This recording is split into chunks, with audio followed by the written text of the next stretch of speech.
Hi, Haley. Hey. First one in.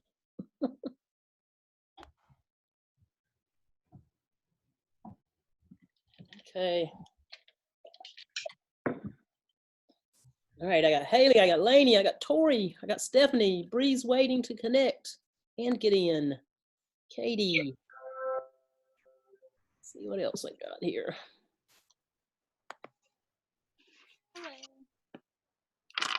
There's Katie.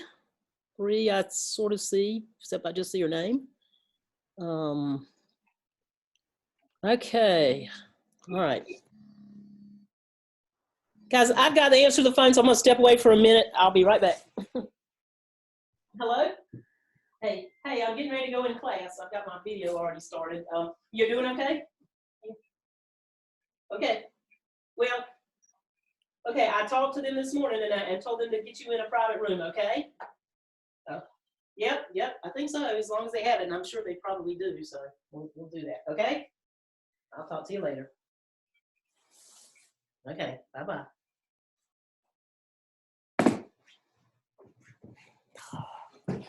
Okay, anybody else waiting to get in? Let's see here. Yep, one waiting, Michelle. And, okay. Guys, while we're waiting for everybody to come in, the first thing I want to do today is go over that quiz. Most of you did pretty good. Everybody did okay. A couple of errors can really trip you up on that thing. So I'm going to go over it and tell you what you need to be looking at. And then I'm going to do some of the homework, because some of the homework was also on graphing, and it had to do with the asymptote. So I want to look at that. And I want to look at what's ahead this week. We're only going to do one more new topic this week. And that topic is called optimization. Wednesday will be our review. And I'll give you the test I'll probably post the test Friday afternoon. And what I'm going to do, I think, is during this particular hour on Friday, y'all don't technically have class, but I'm going to hold another review session. So we review on Thursday, and if you still need help looking at things, we'll have an hour on Friday if you have that time available. So let me see if I can get my screen up, and we're still waiting for a few more people to come in. Let's see. Okay.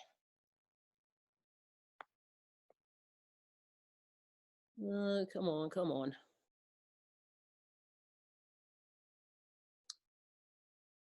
Not sharing for me here.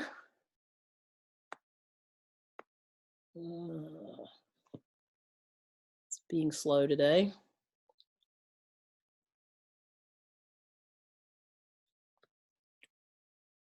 There we go. Okay. Okay. So anybody have any concerns or questions right now? Now, I know is it today you have to make the decision about grades, or is it tomorrow? I can't remember. Does anybody remember that thing about whether you want pass, no credit, or whatever? It's today, I'm pretty sure. It's today. Okay. If anybody has a question, I've got I do not put the grades on Moodle, but I will tell you what your quiz average is. I've already told several people. But if you'll just shoot me a quick email, I'll send you back what I think your average is. And you can make that decision. For most of you, well, for all of you, this is not a majors course. It's a course that may be required for your major. So, I don't know.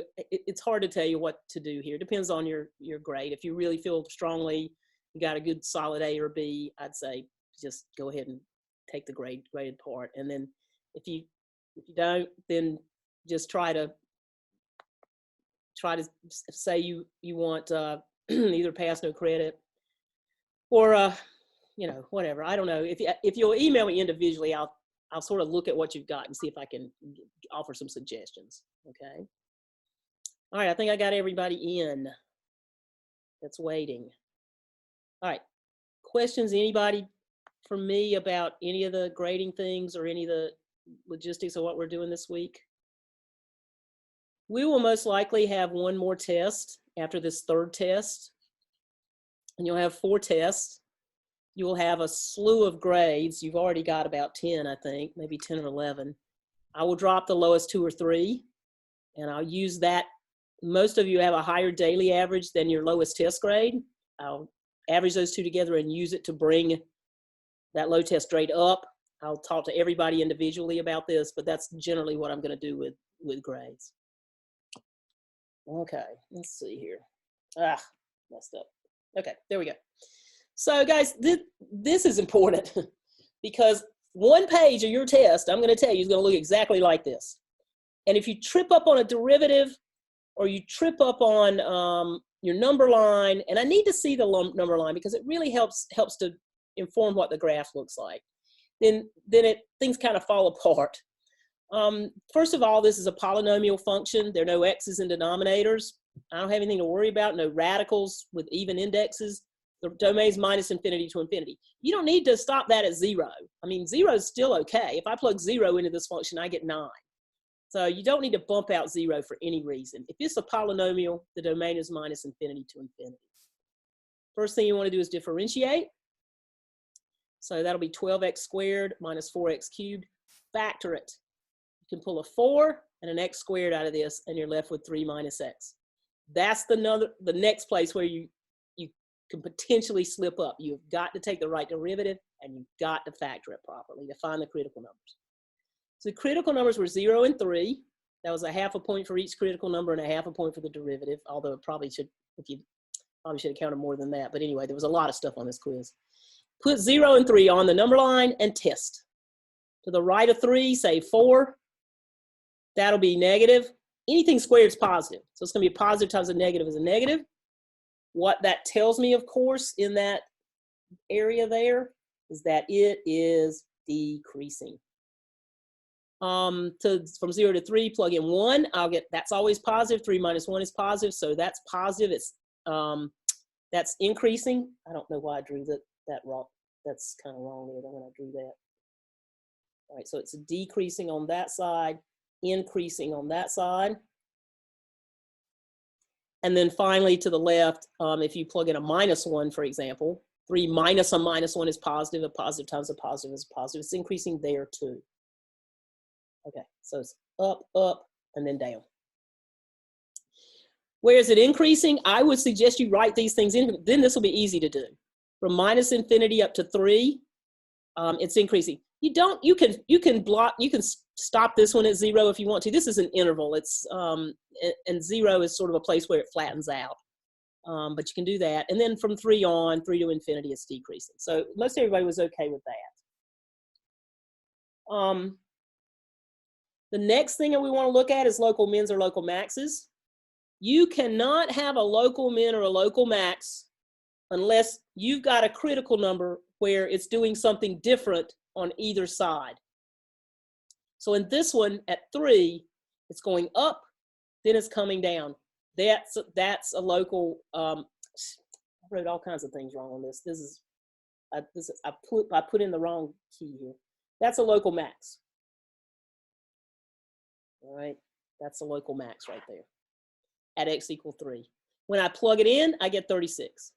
So local max is 36. There is no local min. To have a local min, you'd have to have it coming down and then going up. You'd have to have a low point. Endpoints are not locals. Locals are in a neighborhood. They got a neighbor on either side of them. An endpoint only had neighbors on one side.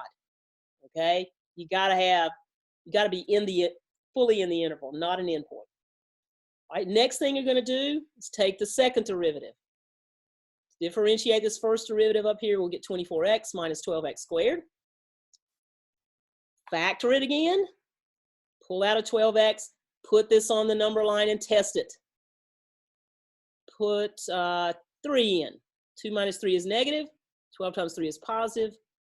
Negative times a positive is a negative. So I've got concave down in that first piece.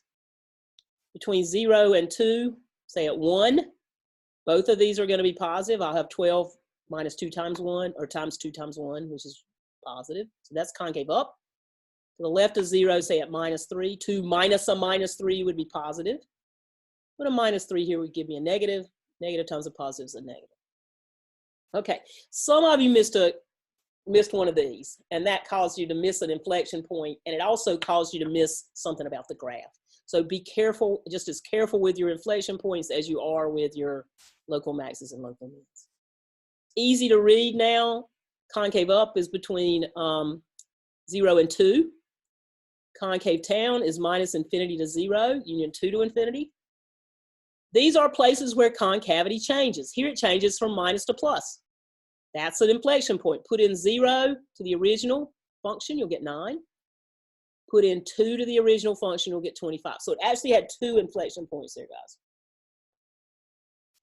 Finally, we might, I mean, if we don't want to close this function off, we could stop right there and just draw our graph. But what we've been told to do is look at it on a closed interval. And what that means is to look at what the the endpoints give you. So f of minus 1 is 4. F of 4 is 9. We then compare this.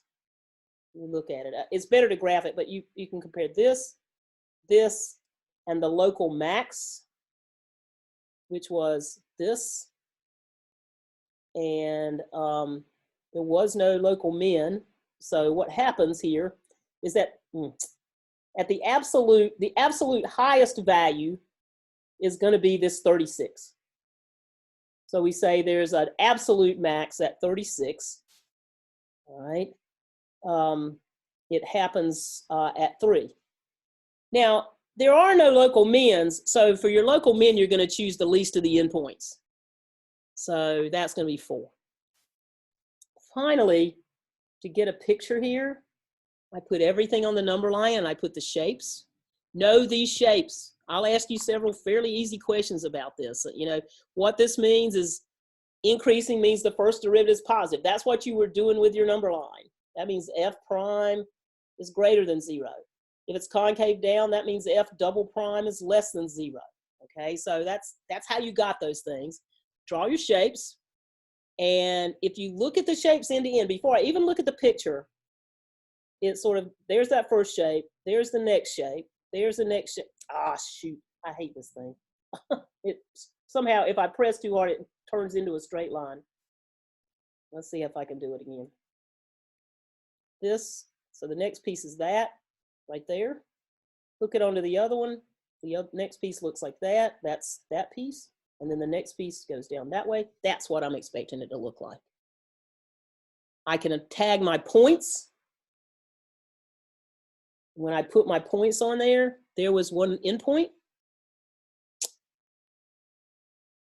There was another endpoint. There was an inflection point, 0, 9. Another inflection point, a local max. You want to label everything. And you got your shapes. Increasing down, increasing up, concave up.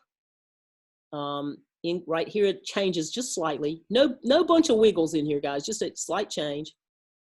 Still increasing but concave down, and then still concave down to this point. Highest point, 36, happens at 3. Highest Y value. Lowest X value, lowest Y value is 4, happens at -1. Questions, anybody on that? Please keep in mind that when you take your test, I mean, you got every advantage. You can hear me talking about the problems, okay? You come back and look at this and say, okay, have I done the derivative right? Have I done this right? I'm not gonna give you the same problem, but it's the same process. You just have to be careful. Okay, questions, anybody about that? All right, I'm gonna look at the,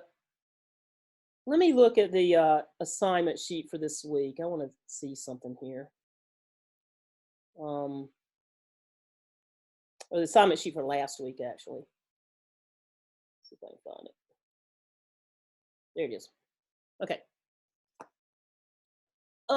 Here's the assignment sheet for last week. I'm not going to get it that way. Let's get rid of that. The assignment sheet looked like this. This was just adding on and adding on here. I have posted a review sheet on Moodle. You can go ahead and start working on it. It's what we will work on probably Wednesday and Thursday. I may take, and then we may take another day Friday, okay? we'll see how it all comes out. But I'm only going to do one new topic. But everything we've been doing since the last test is finding out things about graphs and a few applications, some business applications like point of diminishing returns, which was a second derivative, and so on. But all of this stuff was graphing. And most likely, on your review sheet, I've asked you to do little bits of it at a time, like find out where this one is increasing, and another one, find out about the concavity. So you know where to go for each one of those things. But ultimately on the test, it's going to look like this, probably. It's going to give you a function. I'm going to say, I want you to do everything for this, just like you had on the quiz I just handed back. Now, the other thing we've had is asymptotes. And I gave you for homework on Thursday some problems that ask you to find some information about what a function was doing at a certain point if it had asymptotes. And I want you to look at this, and I want to do one of these. Okay, I want to do just as a homework, and then I'm going to leave you with the other two, and I'll eventually post those as well. All right, I'm going to go down to the bottom here and write it out. X squared plus 1 over x. Let's see, f of x is x squared plus 1 over x. I am giving you the derivatives, guys, so you don't have to take the derivatives. They are done for you. F prime is x squared minus 1 over x squared.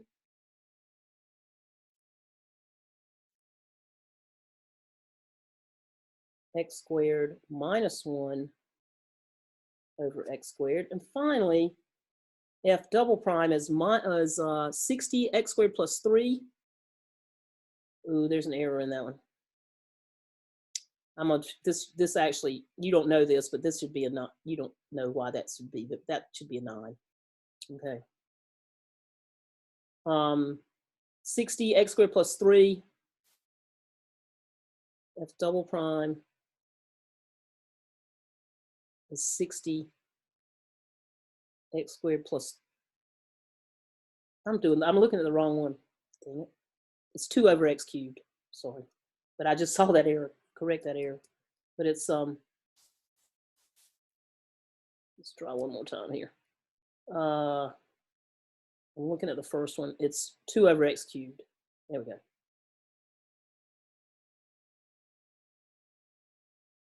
Okay. First thing I'm going to ask you on this one, what's the domain? Are there any values of x I have to toss out? You do that by looking at the original function. Any values I have to toss out? Anybody? What's that? Would it be 0? 0. Yeah, the domain on this one is going to be minus infinity to 0, union 0 to infinity. Okay, that's a place where we do have to bump out 0. Okay, now let's look at the critical numbers. I look for critical numbers. Well, no, first let's see if there are any asymptotes, because that's what this homework section was all about. I have also posted on Moodle a guide sheet defining asymptotes, which says, among other things, if the power in the numerator is higher than the power in the denominator, there's no horizontal. I'll go ahead and do that. There's no horizontal asymptote. You find your vertical asymptotes by looking at a reduced form and where that is 0. Well, x is going to be 0 where x is 0. So there's that, and there's no horizontal. So when I start to graph that, I'll remember that. Again, look at that. Look at the Moodle site, and you'll see that I posted this. It says guide sheet on asymptotes or something like that. Okay, next thing. I want to look at the first derivative. And I'm giving you the first derivative. So the first derivative says I need to find the critical numbers. Critical numbers are where the derivative is 0. A fraction is 0 where the numerator is 0. Can you tell me what the critical numbers on that numerator are there, guys? Anybody? If I factored it, what would it look like? Unmic somebody. X plus 1, X minus 1. Okay. It looks like X plus 1, X minus 1. So tell me where that numerator is going to be 0. 1 and minus 1. Yeah, 1 and minus 1. Emily's right. So my critical numbers here are 1 and minus 1. Let's don't write it like that. The critical numbers are 1 and minus 1. I am going to put those on the number line. I will remind you that in a problem that has a vertical asymptote, you need to put that on the number line too. Because if you don't, well, things can happen around horizontal asymptotes. They're not critical numbers, but things can happen there. So I'm going to test this in 1, 2, 3, 4 intervals. So if I plug in something like 2 squared minus 1 is positive, over 2 squared is positive. I'm going to get positives there. That tells me it's concave up there.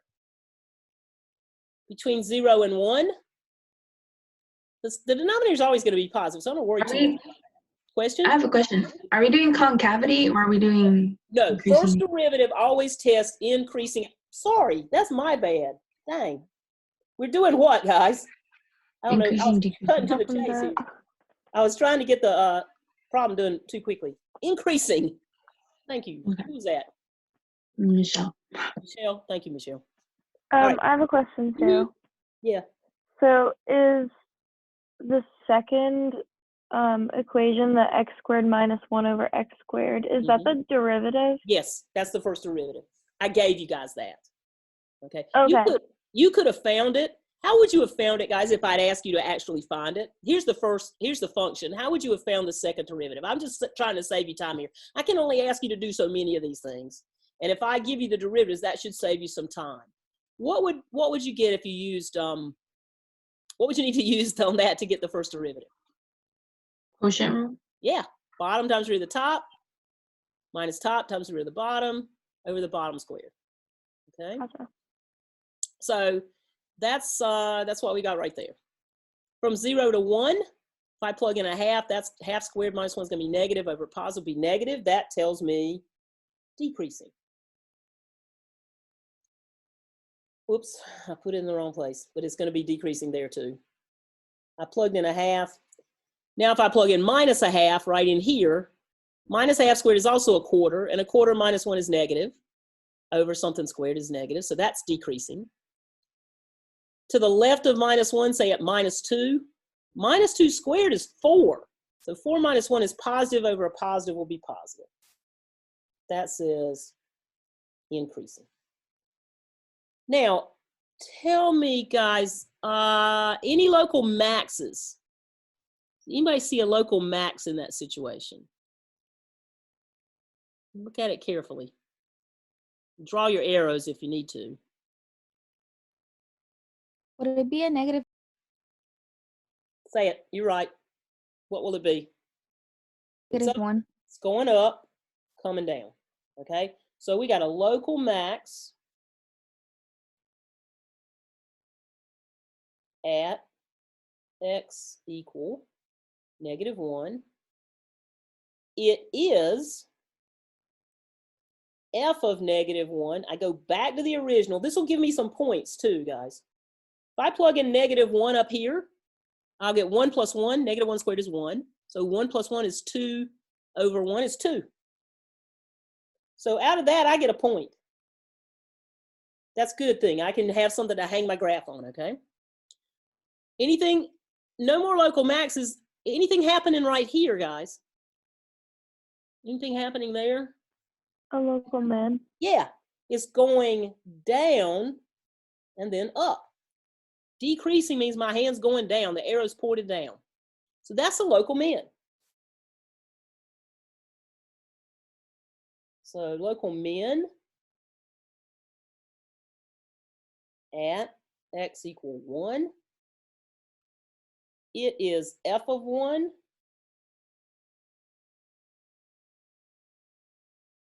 And f of 1, if I plug in 1 to the original, 1 squared, so 1 plus 1 is 2 over 1 is 2.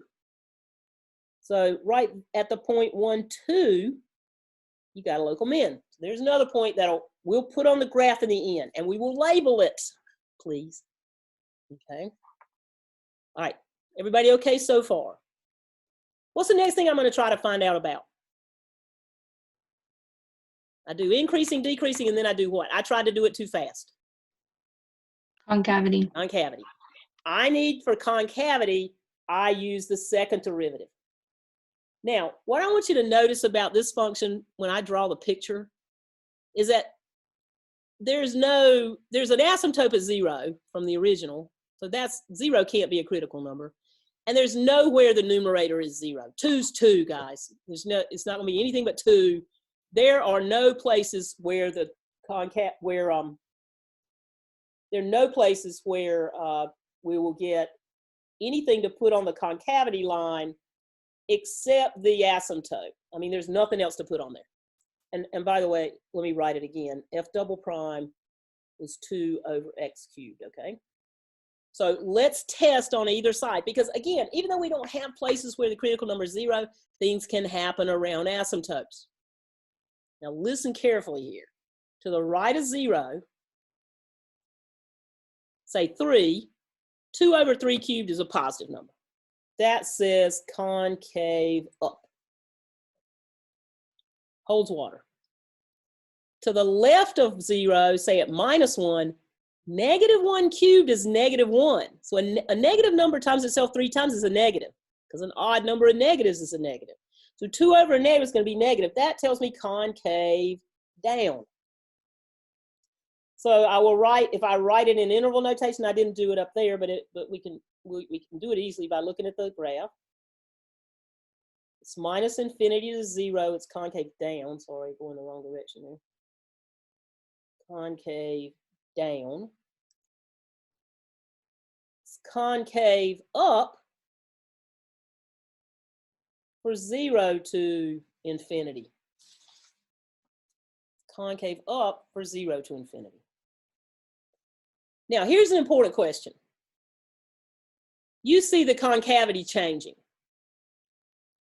Concavity usually, when we have a concavity change, what happens? What do we call the point that where concavity changes?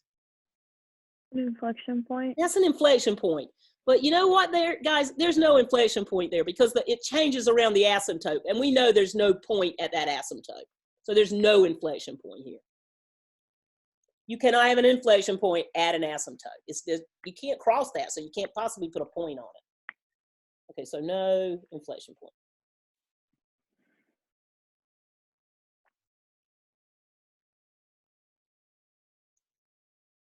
Okay, I'm going to write what I've got on a master line and see if I can graph things here. I'm going to put the asymptote in. I'm going to put 1 in. I'm going to put -1 in. And I'm going to put everything that's happening for this thing that I got from this graph, from the increasing, decreasing graph, and the concavity graph. Now the concavity graph, I think I'm going to put the concavity on it first, guys. Everything to the right of 0 is concave up. So let me go ahead and just put that on there.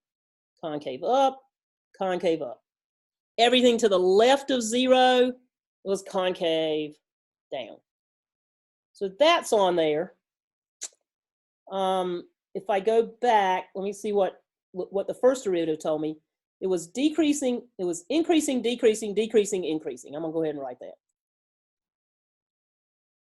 Geez, I already forgot. Increasing, decreasing, decreasing, increasing. Increasing, decreasing, decreasing, increasing. All right, please stop me if you don't know, if you don't understand what I'm doing. This process is not hard. It takes a little while, but if you're careful, it works itself out.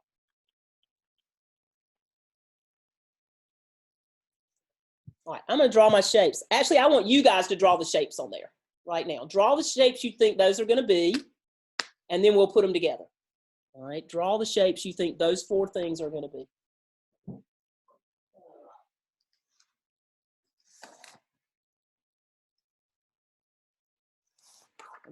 I lost something here. Oh well.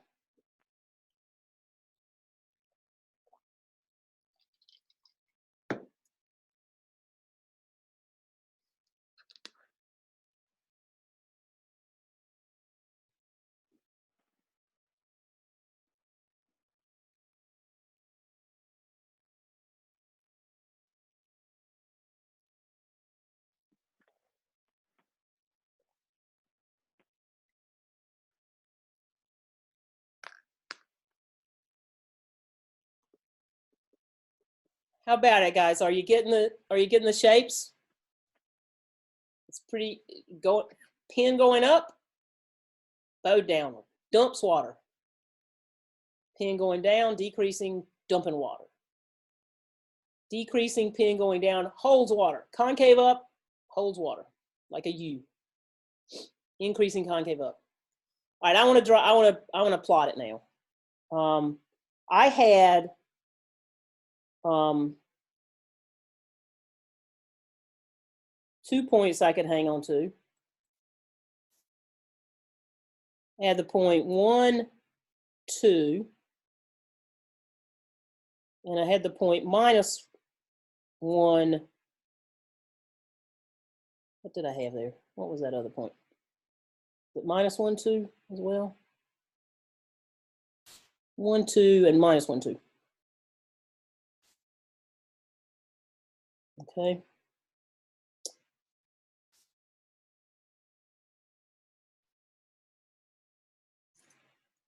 Okay, now, another thing that's important to put on here is that I had the asymptote right here. It was x equals 0. Now, if you look at your shapes here, guys, this one right here goes up and then it comes down at this point right here. It's concave down. So when I do that, it's going to look like. Question. Yeah, Is the question. asymptote, isn't that y equals 0 or no? No, it was x equals 0. There were no horizontal asymptotes. That's a vertical asymptote, Haley. Okay. Okay, it's vertical. That's the asymptote x equals 0. Vertical is x equal, horizontal is y equal, guys, remember. All right, so if I look, let me move it down a little bit. If I look at this thing, what I see with this one is that it's going up to that point. Let's come back down. It's not going to cross that asymptote because it can't. And furthermore, when you have an asymptote, your graph gets closer and closer to it without crossing it. On the other piece, notice it's coming down to this point and then going back up.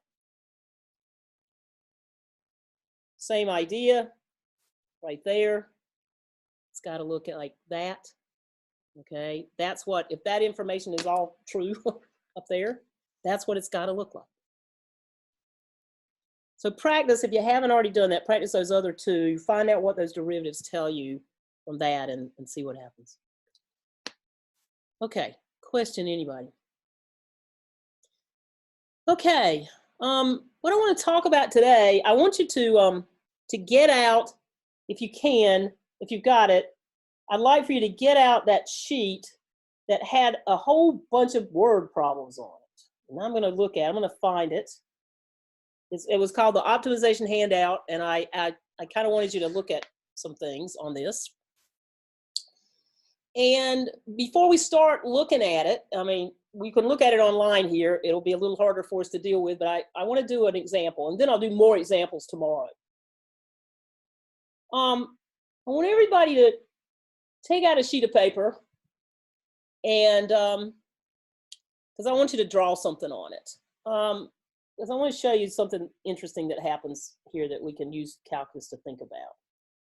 Suppose I said to you that I want to build an enclosure that has 4 sides and 4 right angles. So 4 sides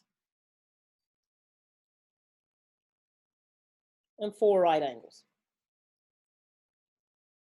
Now, basically, when we think about it, that could be either a square or it could be just any old rectangle. A square is a special rectangle with 4 equal sides, okay?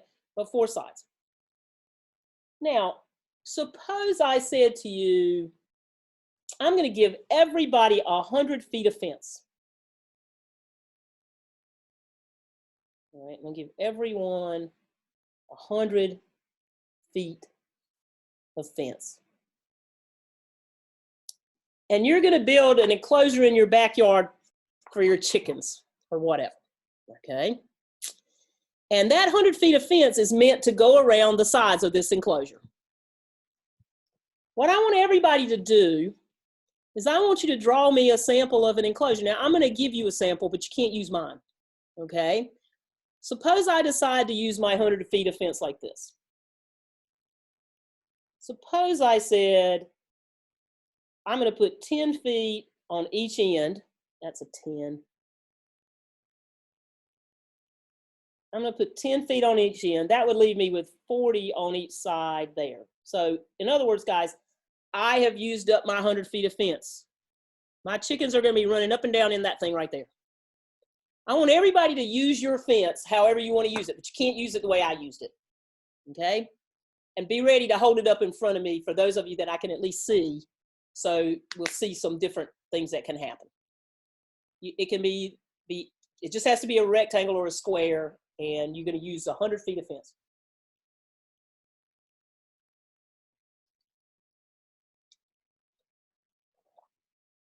You want us to hold it up now? Or? Yep, go ahead and hold yours up, Katie. All right, Katie, looks like Katie used the square. Okay, is that right, Katie? Did I see it right? Yeah, I just did 25, 25, 25. That's fine. So Katie used 25, 25, 25, and 25. Now some other ones might have used the square. Hey, Emily, what did you use on your sides? You used 25 too? Yeah, I did the square. Okay, is there anybody that did not use 25, 25, 25? That was kind of the obvious one. Let's see. I used 35, 35, 15, 15. Okay, good. 35, 35, 15, 15. So these sides would be long here. 35, 35, 15, 15. That looks good because it's 30 plus 70, it's 100. Used it up. Can anybody, one more, if anybody's got a different 20 one. and 30, 20. You did 30, 20? Okay, that's good. So let's do that one. We'd have 30 and a little bit, not quite a square, but 30, 30, 20, and 20. Okay. So everybody used their fence properly. Is everybody, I mean, not proper. I mean, you used it the way you wanted to use it. But I'm going to put another sort of constraint on this. I'm going to say to you, everybody had the same amount of fence, but suppose I said, I want to maximize the area that my chickens have to run around in. In other words, I want the biggest area. Okay. Well, you all had the same perimeter to use for your fence. Would it make any difference? Well, let's see. Let's take each one of these things and find its area and see what happens. How do you find the area of a rectangle, guys? How do you find the area of a rectangle? Multiply both sides. Multiply length times the width. Yeah, length and width. So here we get 400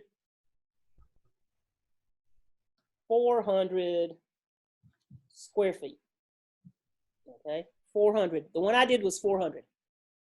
25 by 25 is going to be 25 times 25, and that one's going to be 625. Now, already we can see that this has got more square footage in it, okay? How about 15 times 30? I don't have my calculator nearby, guys. What's 15 times 30? 450. 525. How much is it again? 525. 525, okay. And this last one, this one's pretty easy. 30 times 20 is 600. So, I mean, we can use our fence all kinds of different ways. And on the surface of it, you think, well, I got the same amount of fence. Doesn't matter how I build my enclosure. But it looks like it does. Okay, it looks like it makes a difference. My pictures aren't to scale, guys, but if I want the chickens to have the biggest area to run around in, which one am I going to pick? Which one am I going to pick? 25, 25. The square. The square. I'm going to pick the square. Okay, now, let me show you how we can figure that out. I mean, there are infinite ways we can build this thing, but let me show you that it actually is the square that gives you the maximum area. Here's the way I'm going to start to write these things. What I'd like to do is maximize, I'm going to write that, the area of whatever I build. So that's X, that's Y. So I'm going to make an equation for area. I know that area is X times Y. Okay? So I need to find out what what X and Y need to be to maximize the area. Now, we've already seen that, we think it might be a square. Okay? I didn't draw it like that, but let's pretend I didn't know. Okay? And you still don't know. There might be something out there that makes a bigger area and you don't know it. Now, the other thing that's important here, guys, is that I also gave everybody the same amount of fence. So the fence in this thing goes on all four sides. Now, how much fence did I give everybody? How much fence did I give everybody? 100. I gave everybody 100. So the fencing around the edge, guys, that's called the perimeter. And I gave everybody 100 feet to use on those four sides. Well, if you add up those four sides, tell me what you get. Add all four of those generic sides, what do you get?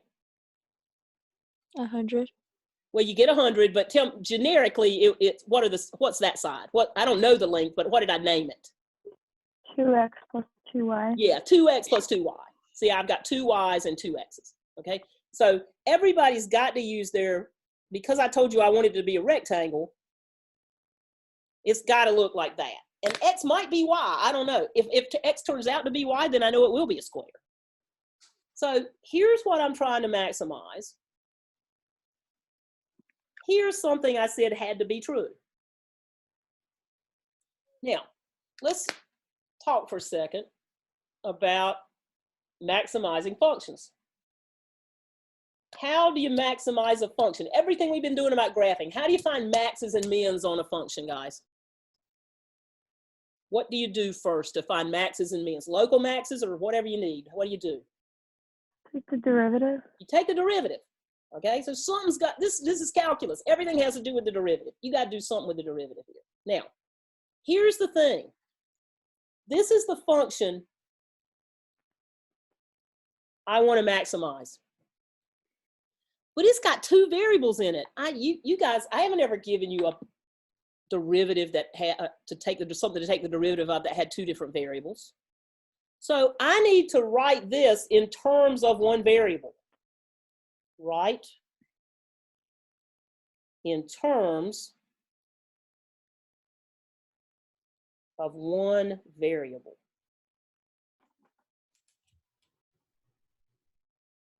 So name what you're going to maximize. Find out what you're trying to maximize. Write it like that. Write down any other information you know about the fact that I gave you 100 feet of fence.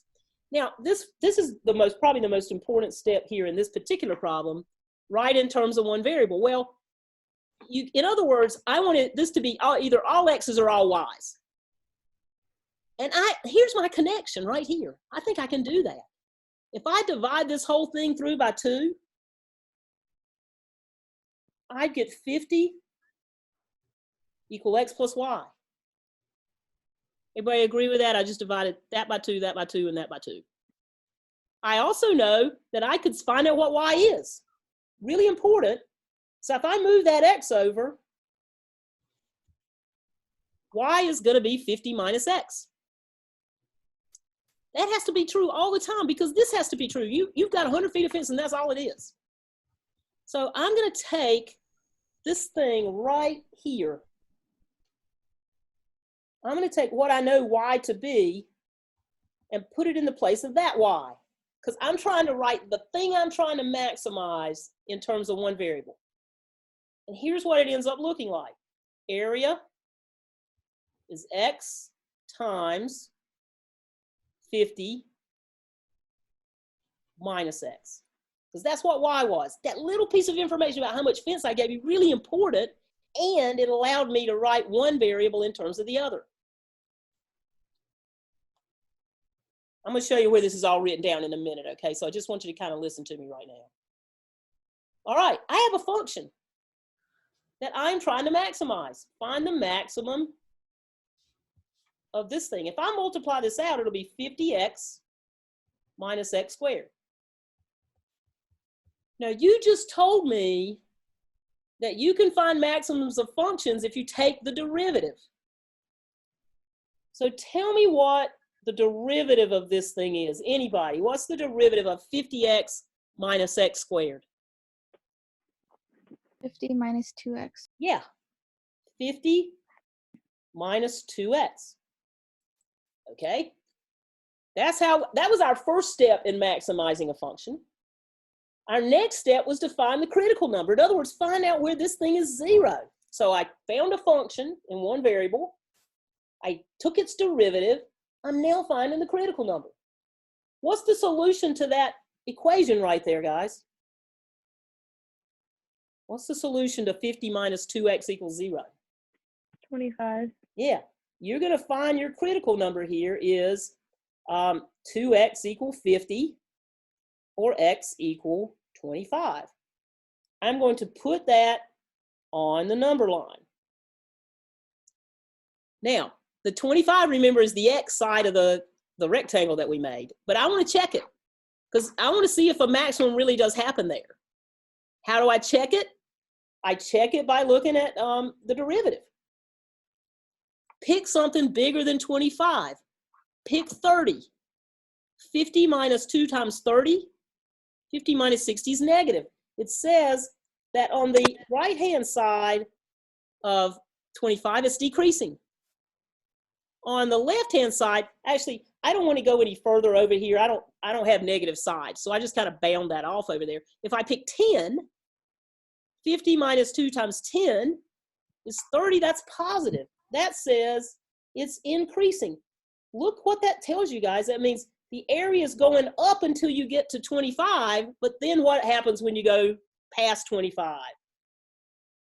Goes down. So the maximum on this thing happens when x is 25.